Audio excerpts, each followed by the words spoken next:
Round 9 of the NTT IndyCar Series here at Texas Motor Speedway was one to remember. It went caution-free for the first 135 laps of the 248-lap race, but Townsend, after that, kind of second half of this thing, it just exploded. Just seems like that's what happens here at Texas. The sun goes down, the lights come out, some driver goes big, and then everybody else tries to step up and match it, and craziness from there. Paul Takuma Sato started on the pole, led the first 60 laps of the race, but then it didn't work out for him because of a very serious incident. No, there was a big penalty for sitting out front on fuel mileage, and Sato was one of the first guys to pit, and he slid right through his pit box and hit his crew guy. It was a very scary moment, but it turned out that he was okay and back after being checked out at the hospital. He wanted to do more pit stops. He went 3 laps down after a stop and hold penalty, and that put paid to his chances. But this on lap 198, Josef Newgarden pitting from caution at the back of the group on the lead lap, takes fresh tires, and he makes it work.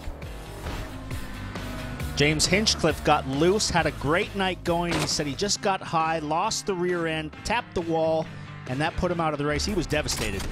And then there was this on lap 228, close to the end of the race, Colton Herta and Scott Dixon. Colton Herta kind of forcing it up in there. Dixon trying to force him low. Dixon took responsibility. Both of those cars were out after having very strong nights at the front of the pack, and this was a huge save from Alexander Rossi. Unbelievable. And then right at the end, checkered flag flies for Josef Newgarden. First time ever that he has won here at Texas Motor Speedway, and third victory on the season. That was a big one because he had kind of mixed results in Detroit a week ago, where he won one race and crashed out of the second, and his championship lead got trimmed to 15 points. He's extended it now after winning this one. And Rossi, for the third time this year, finishes second. Yeah, he's getting sick of that. And how about Santino Ferrucci, the rookie? He moves to the top of the Rookie of the Year points, and Ferrucci continues to impress. This only his second time ever on an oval track.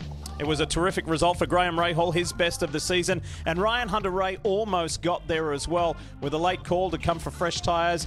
It was close, but unfortunately it didn't work out for him. So, Paul, with Newgarden kind of stamping his authority on this championship, now we go into the second half of the season. Is he going to be the man all the way at the end when we go to Laguna Seca? Well, he's certainly in the driver's seat, but this was a bad night for Dixon in the points, and Will Power also didn't have a good night.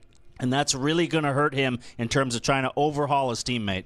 Yep, so we'll look forward to that. There's a bit of a break after a 5-week run. It's been a really busy time in the series, so all of the teams will look forward to a break. Road America is next up in a couple of weeks' time. Hey Motorsports fans, thanks for watching. Make sure you hit subscribe before you go for all the latest news and highlights across motorsports.